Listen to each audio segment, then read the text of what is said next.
Oman breaking ന്യൂസിലേക്ക് സ്വാഗതം. ഒമാനിലെ വിവിധ വാർത്തകൾക്കായി ഈ ചാനൽ സബ്സ്ക്രൈബ് ചെയ്യൂ. ഒമാൻ കടലിൽ പൊടിപടലങ്ങളുടെ സാന്നിധ്യം കൂടിയതായി ഒമാൻ കാലാവസ്ഥാ നിരീക്ഷണ വിഭാഗത്തിന്റെ മുന്നറിയിപ്പ്. ഇത് സൂചിപ്പിക്കുന്ന ഏറ്റവും പുതിയ ഉപഗ്രഹ ചിത്രങ്ങളും അധികൃതർ പുറത്തുവിട്ടു. വരും ദിവസങ്ങളിൽ ഈ പൊടിപടലങ്ങൾ ഒമാന്റെ തീരപ്രദേശങ്ങളിൽ എത്താൻ സാധ്യതയുണ്ടെന്നും ജാഗ്രത പാലിക്കണമെന്നും അധികൃതർ മുന്നറിയിപ്പ് നൽകിയിട്ടുണ്ട്. അതേസമയം രാജ്യത്തിന്റെ വിവിധ ഭാഗങ്ങളിൽ പൊടിക്കാറ്റ് രൂക്ഷമായി. നിരവധി പാതകളിൽ മണൽ നിറഞ്ഞു. തുറന്ന സ്ഥലങ്ങളിലും മരുഭൂമിയിലും പൊടിക്കാറ്റ് ശക്തമാകുമെന്ന് റോയൽ ഒമാൻ പോലീസ് നേരത്തെ മുന്നറിയിപ്പ് നൽകിയിട്ടുണ്ടായിരുന്നു. വടക്കൻ ഗവർണറേറ്റുകളിലാണ് പൊടിക്കാറ്റ് ശക്തമായത്. പൊടിപടലങ്ങൾ അനുഭവപ്പെടുന്ന സമയങ്ങളിൽ യാത്രക്കാർ കൂടുതൽ ജാഗ്രത പാലിക്കണം. റോഡുകളിൽ മണൽ നിറയുന്നത് യാത്ര ദുഷ്കരമാക്കും. രാജ്യത്തിന്റെ ഭൂരിഭാഗം സ്ഥലങ്ങളിലും തെളിഞ്ഞ അന്തരീക്ഷമാണ് അനുഭവപ്പെട്ടത്. അതേസമയം താപനില വീണ്ടും ഉയർന്നു തുടങ്ങി. ഒമാൻ കഠിന ചൂടിലേക്ക് നീങ്ങുന്നു. വരും ദിവസങ്ങളിൽ താപനില 50 ഡിഗ്രി സെൽഷ്യസ് വരെ ഉയർന്നേക്കാം. പുറം ജോലിക്കാരും പുറത്തിറങ്ങുന്നവരും ആരോഗ്യ സുരക്ഷ ഉറപ്പുവരുത്താൻ മുൻകരുതൽ നടപടികൾ സ്വീകരിച്ചിരിക്കണം. കൊടും ചൂടിനെ പ്രതിരോധിച്ച് ശരീരത്തെ സംരക്ഷിക്കണമെന്ന് ആരോഗ്യ വിദഗ്ധരും നിർദ്ദേശിച്ചു. ഭൂമി സൂര്യനുമായി അടുത്ത വരുന്ന ഉത്തരായന കാലമാണ് വേനൽ. അത്യുഷ്ണമായിരിക്കും ഇനിയുള്ള മാസങ്ങളിൽ അനുഭവപ്പെടുന്നത്. പ്രകൃതിയിലെ ജീവജാലങ്ങൾ, വൃക്ഷങ്ങൾ എന്നിവയുടെ ബലവും ഓജസ്സും കുറയും. അതുപോലെ തന്നെ ചൂട് ഏറ്റവും സാധാരണമായി ഉണ്ടാക്കുന്ന പ്രശ്നം ക്ഷീണവും തളർച്ചയുമാണ്. ജലാംശവും ലവണങ്ങളും അമിതമായി നഷ്ടമാകുന്നതാണ് ഇതിന് കാരണം. കഠിനമായ ചൂടേറ്റ് കുറച്ചു മണിക്കൂറുകൾക്കുള്ളിൽ ചർമ്മത്തിൽ ചുവപ്പ്, പുകച്ചിൽ, വേദന, നീര്, കുമിളകൾ, പൊള്ളൽ എന്നിവയുണ്ടാകാം. തൊലി നേർത്ത പാളികളായി ഇളകിപ്പോകാം. താപനില 40 ഡിഗ്രി കൂടിയാൽ ചിരലിൽ ആന്തരാവയവങ്ങളുടെ പ്രവർത്തന സ്തംഭനവും ഉണ്ടാകാം. ഈ അവസ്ഥയാണ് സൂര്യാഘാതം. സൂര്യപ്രകാശം നേരിട്ട് ഏൽക്കും വിധം തുറസായ സ്ഥലങ്ങളിൽ ജോലി ചെയ്യുന്നവരും വാഹനങ്ങളിൽ യാത്ര ചെയ്യുന്നവരും എല്ലാം അതീവ ജാഗ്രത പുലർത്തണം. കഠിന ചൂട് സൂര്യാഘാതത്തിനും നിർജ്ജലീകരണത്തിനും കാരണമാകും. ഇത് ഗുരുതര ആരോഗ്യ പ്രശ്നങ്ങൾക്കും ഇടയാക്കും. തലച്ചോർ, ഹൃദയം, വൃക്ക തുടങ്ങിയ ആന്തര അവയവങ്ങളുടെ പ്രവർത്തനങ്ങളെയും ഇത് ബാധിച്ചേക്കാം. കൃത്യമായ വ്യായാമവും ഉറക്കവും വേണം. ദിവസേന കുറഞ്ഞത് 2 ലിറ്റർ വെള്ളം കുടിക്കണം. സാധാരണ കുടിക്കുന്നതിനേക്കാൾ ഇരട്ടി വെള്ളം ഈ ദിവസങ്ങളിൽ കുടിക്കുക. വെള്ളം കുടിക്കാത്ത പക്ഷം നിരവധി ആരോഗ്യ പ്രശ്നങ്ങളിലേക്ക് നയിക്കും. ചൂട് കനക്കുന്ന മണിക്കൂറുകളിൽ നേരിട്ട് വെയിൽ കൊള്ളാതിരിക്കുക. രാവിലെ 11 മുതൽ വൈകിട്ട് 3 വരെയുള്ള വെയിലാണ് ഏറ്റവും ശക്തിയേറിയതും സൂര്യാഘാതത്തിന് സാധ്യതയുള്ളതും. ഈ മണിക്കൂറുകളിൽ പുറം ജോലികളിൽ ഏർപ്പെടുകയോ റോഡിലൂടെ നടക്കുകയോ ഒക്കെ ചെയ്യുന്നത് അല്പം ശ്രദ്ധിച്ചു വേണം. ഒമാൻ ഭരണാധികാരി സുൽത്താൻ ഹൈത്തം ബിൻ താരിഖിന്റെ സ്പെയിൻ സന്ദർശനം ഇനിയൊരു അറിയിപ്പുണ്ടാകുന്നത് വരെ മാറ്റിവെച്ചതായി ദിവാൻ ഓഫ് റോയൽ കോർട്ട് പ്രസ്താവനയിൽ വ്യക്തമാക്കി. അതേസമയം സന്ദർശനത്തിന്റെ പുതിയ തീയതി പ്രഖ്യാപിച്ചിട്ടില്ല. സുൽത്താൻ ഖാബൂസ് സ്ട്രീറ്റിലെ ഗതാഗതം എളുപ്പമാക്കുന്നതിനായി സുൽഫി റൗണ്ടബൌട്ട് പാതകൾ ഇരുവശത്തും അടച്ചതായി റോയൽ ഒമാൻ പോലീസ് അറിയിച്ചു. ഡ്രൈവർമാർ സമീപമുള്ള പാലങ്ങളും ബദൽ മാർഗങ്ങളും ഉപയോഗിക്കണമെന്നും ROPയും മസ്കറ്റ് നഗരസഭയും പ്രസ്താവനയിൽ വ്യക്തമാക്കി. ഒമാൻ തൊഴിൽ താമസ നിയമങ്ങൾ ലംഘിച്ചതിനും മനുഷ്യക്കടത്ത് നടത്തിയതിനും വിദേശികളെ റോയൽ ഒമാൻ പോലീസ് അറസ്റ്റ് ചെയ്തു. ബംഗ്ലാദേശ് രാജ്യക്കാരായ 3 പേരെയാണ് പിടികൂടിയത്. Directorate general of enquiries and criminal investigation നടത്തിയ പരിശോധനയിലാണ് 2 സംഘങ്ങൾ പിടിയിലായത്.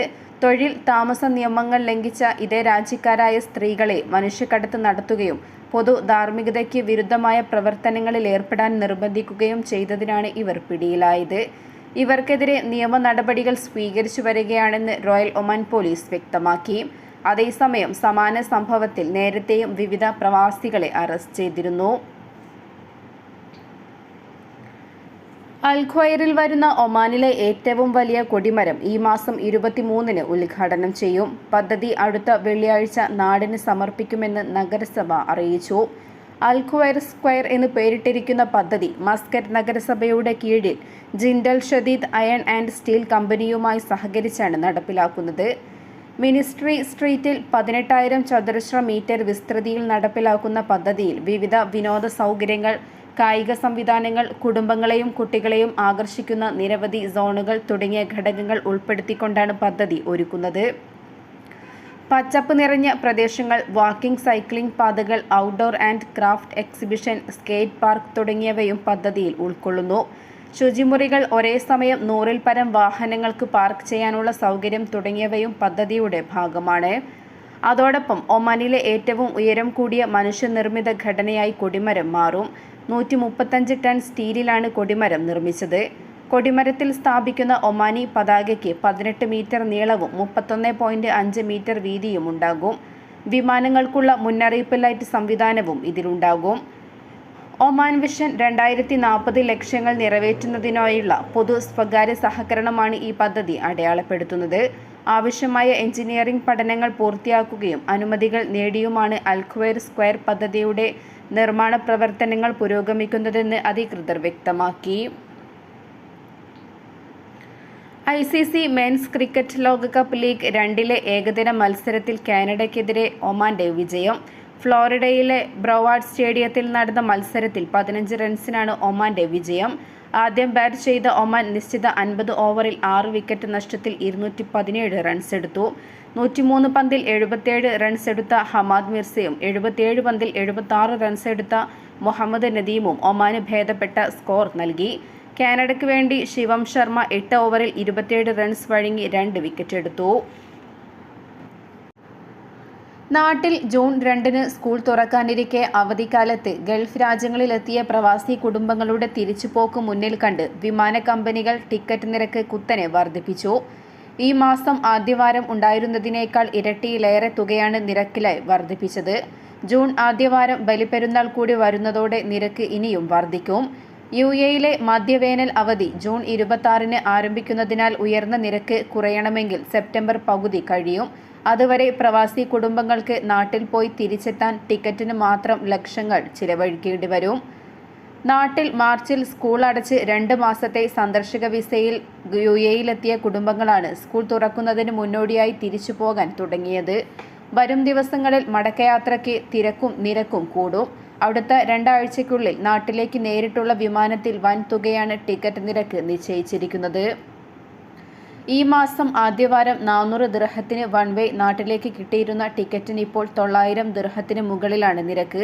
ബുക്ക് ചെയ്യാൻ വൈകും തോറും നിരക്ക് കൂടി വരുന്നത് പ്രവാസി കുടുംബങ്ങളുടെ നെഞ്ചിടിപ്പും കൂട്ടുന്നു. 4 അംഗ കുടുംബത്തിന് നാട്ടിൽ പോകണമെങ്കിൽ കുറഞ്ഞത് 4000 ദിർഹമെങ്കിലും ചെലവ് വരും.